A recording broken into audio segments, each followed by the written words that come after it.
Hello friends, স্বাগত উত্তরণ YouTube চ্যানেলে। আজকে দ্বিতীয় ক্লাসে আমরা উপস্থিত হয়েছি। আজকে আমরা আলোচনা করব এই ভিডিওতে আমরা প্রিভিয়াস ইয়ারে অর্থাৎ বিগত বছরগুলিতে ভারতের ইতিহাস থেকে যে প্রশ্নগুলি এসেছে, কখনো ডাব্লু বিশেষ পরীক্ষায়, কখনো পিএসসি গ্রুপ ডি, কখনো এসএসসি পরীক্ষায়, কখনো ফুড এসআই পরীক্ষায় ইতিহাস থেকে যে প্রশ্নগুলো এসেছে সেগুলো আমরা তুলে ধরছি। আজকে আমাদের 2 নম্বর ক্লাস। ইতিমধ্যে আমরা প্রথম ক্লাসে কিছু গুরুত্বপূর্ণ জিকে সেখানে ভারতের সংবিধান থেকে, ভূগোল থেকে, ইতিহাস থেকে তুলে ধরেছি। আজকে দ্বিতীয় ক্লাসে কেবলমাত্র আমরা ভারতের ইতিহাস থেকে কিছু গুরুত্বপূর্ণ এমসিকিউ টাইপ প্রশ্ন তুলে ধরবো। তাই সময় না নষ্ট করে আজকের মূল বিষয়ে চলে যাব বন্ধুরা। প্রথম প্রশ্ন, স্বরাজ দলের প্রতিষ্ঠাতা কে? স্ক্রিনটি একটু বড় করে দেখবেন বন্ধুরা, দুটি প্রশ্ন একসঙ্গে ধরেছে বলে এখানে লেখাটি ছোট। অপশান ক চিত্তরঞ্জন দাস, খ লালা হরদয়াল, গ কিংসফোর্ড, ঘ সতীশচন্দ্র বসু।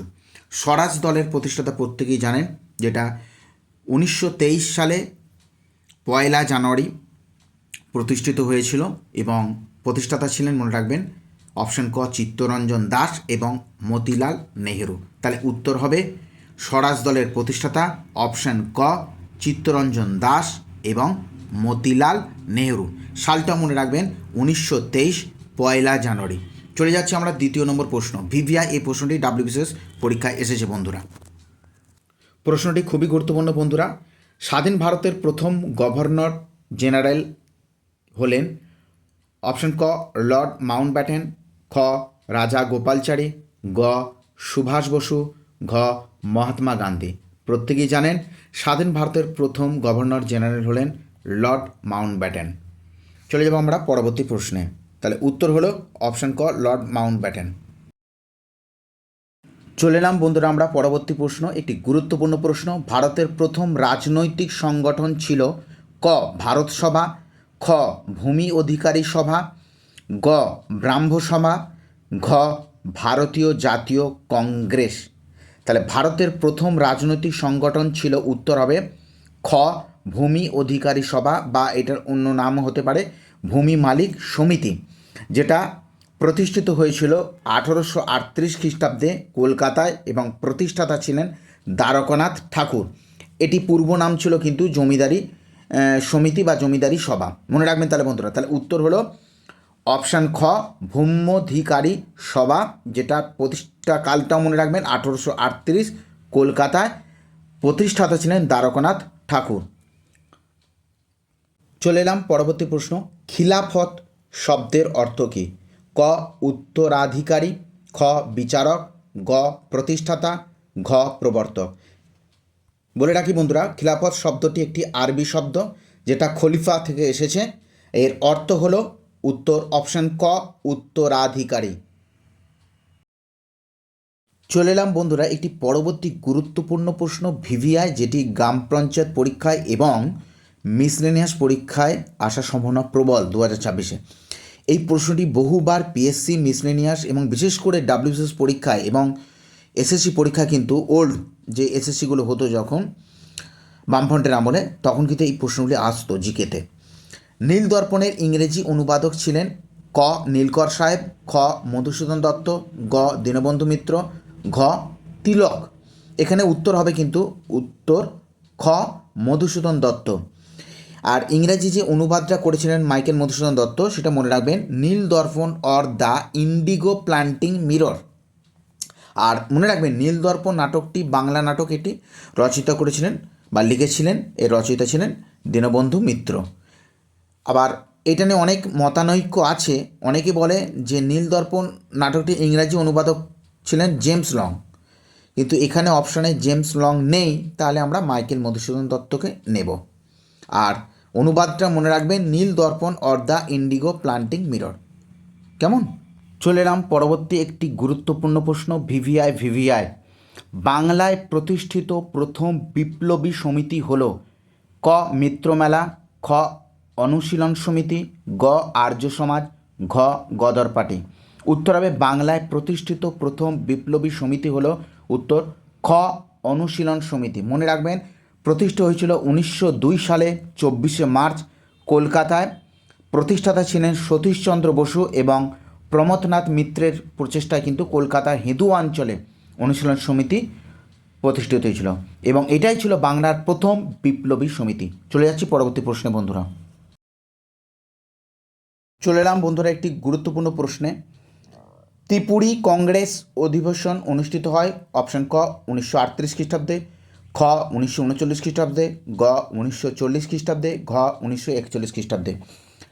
ত্রিপুরী কংগ্রেস অধিবেশন হয়েছিল কংগ্রেসের জবলপুরে, স্থানটা মনে রাখবেন জবলপুরে, 1939 মার্চ মাসে। তাহলে উত্তর হবে এখানে অপশান খ 1939 খ্রিস্টাব্দে মার্চ মাসে জবলপুরে।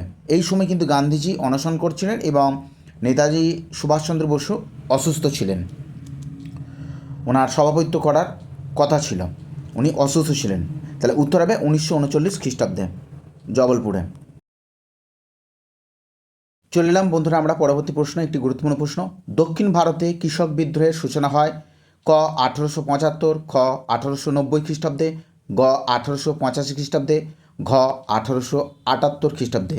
উত্তর হবে অপশন ক 1875 খ্রিস্টাব্দে দক্ষিণ ভারতে কৃষক বিদ্রোহের সূচনা হয়।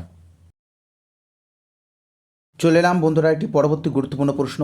বিষ্ণুচরণ বিশ্বাস ও দিগম্বর বিশ্বাস এবং রফিক মণ্ডলের নাম কোন বিদ্রোহের সঙ্গে যুক্ত? ক কোল বিদ্রোহ, খ সন্ন্যাসী বিদ্রোহ, গ ওয়াহাবি বিদ্রোহ, ঘ নীল বিদ্রোহ। প্রত্যেকেই জানেন যে বিষ্ণুচরণ বিশ্বাস এবং দিগম্বর বিশ্বাস এই দুই ব্যক্তি তৎকালীন 1859 খ্রিস্টাব্দে কৃষকদের জন্য প্রায় 17,000 টাকা খরচা করেছিলেন।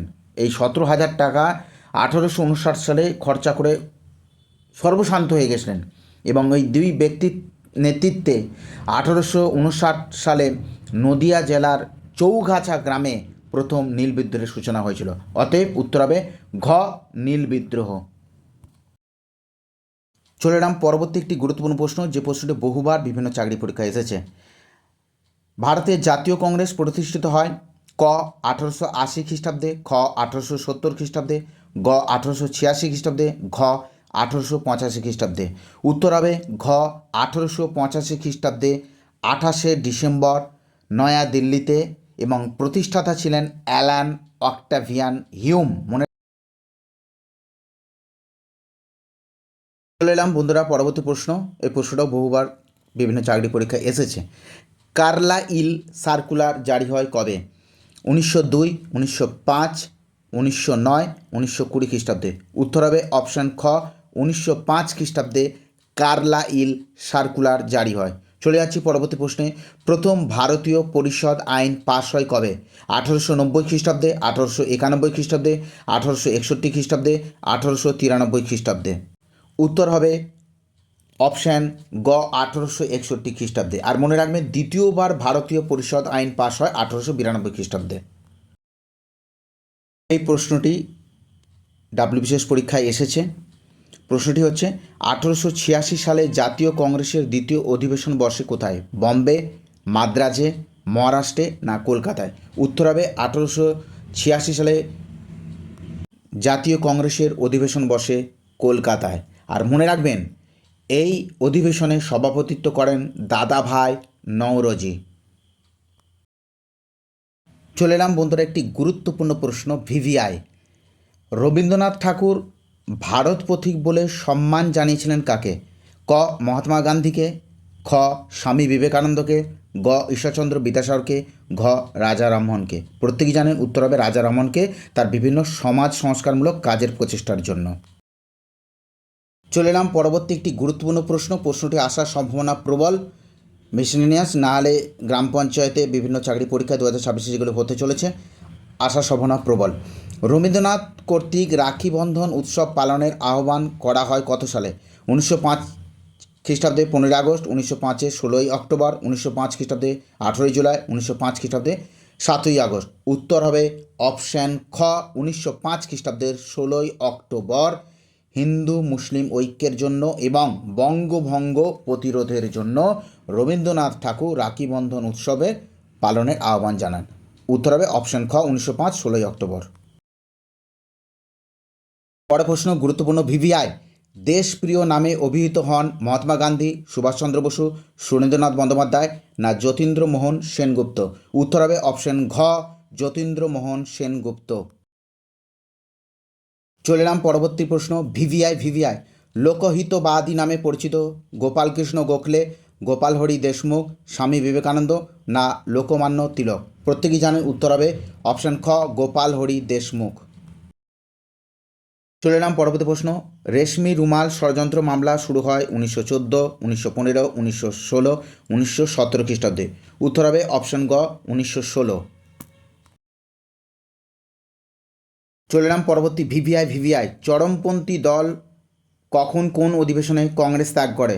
অপশন ক, 1907 সালে সুরাট অধিবেশনে, 1906 সালে জাতীয় শিক্ষা সভায়, লাহোর অধিবেশনে কোনোটি নয়। উত্তর হবে অপশন ক, 1907 সালে সুরাট অধিবেশনে। চলে এলাম বন্ধুরা পরবর্তী গুরুত্বপূর্ণ প্রশ্ন। দ্রুত বলার চেষ্টা করব কারণ ভিডিও খুব লেন্দি হয়ে যাবে, এখন বেশি সময় নষ্ট করা যাবে না। ভারতে সশস্ত্র বিপ্লববাদের জনক বলে অভিহিত করা হয়। উত্তর হবে অপশান গ, বাসুদেব বলবন্ত ফারকেকে। উত্তর অপশান গ। পরবর্তী প্রশ্ন। ভারতে বৈপ্লবিক তৎপরতার প্রথম প্রকাশ ঘটে। উত্তর হবে অপশান ঘ, মহারাষ্ট্রে। চলে এলাম পরবর্তী। ভিভিআই প্রশ্নটি। প্রথম লাহোর ষড়যন্ত্র মামলায় 1 নম্বর আসামি হিসেবে গ্রেপ্তার হন। উত্তর হবে খ, রাসবিহারী বসু। এই প্রশ্নটি বহুবার ডাব্লিউবিসিএস, পিএসসি এবং এসএসসি পরীক্ষা এসেছে। মিত্র মেলা গঠন করেন রবীন্দ্রনাথ, স্বামী বিবেকানন্দ, সতীশচন্দ্র বসু না বিনায়ক দামোদর সাভারকর? উত্তর হবে অপশন ঘ, বিনায়ক দামোদর সাভারকর 1899 খ্রিস্টাব্দে, যা পরবর্তীকালে অভিনব ভারত সোসাইটি নামকরণ করা হয় 1899 খ্রিস্টাব্দে। চলে এলাম পরবর্তী একটি গুরুত্বপূর্ণ প্রশ্ন। শ্রী অরবিন্দ ঘোষ যে ইংরেজি দৈনিকটির সম্পাদক ছিলেন সেটির নাম? বন্দে মাতরম, সন্ধ্যা, যুগান্তর পত্রিকা, আনন্দবাজার পত্রিকা। উত্তর হবে 1905 খ্রিস্টাব্দে যে ইংরেজি দৈনিক পত্রিকাটার সম্পাদক ছিলেন তিনি হচ্ছেন অরবিন্দ ঘোষ এবং পত্রিকাটার নাম হচ্ছে বন্দে মাতরম। বন্দে মাতরম পত্রিকার প্রথম সম্পাদক ছিলেন, মনে রাখবেন, অরবিন্দ ঘোষ এবং প্রতিষ্ঠিত হয়েছিল 1905 খ্রিস্টাব্দে। আজকে তাহলে এই পর্যন্ত বন্ধুরা। এই ভিডিওর ডেসক্রিপশনে আমি প্রথম ক্লাসের লিঙ্ক দিয়ে রাখবো। প্রথম ক্লাসের প্রশ্নগুলি খুবই গুরুত্বপূর্ণ ছিল, না দেখলে মিস করবেন, তাই ডেসক্রিপশনে লিঙ্কটি দিয়ে রাখবো। লিঙ্কটি চেপে ধরলেই খুলে যাবে সেটাই। বন্ধুরা তাহলে ভালো থাকুন, সুস্থ থাকুন, ধন্যবাদ।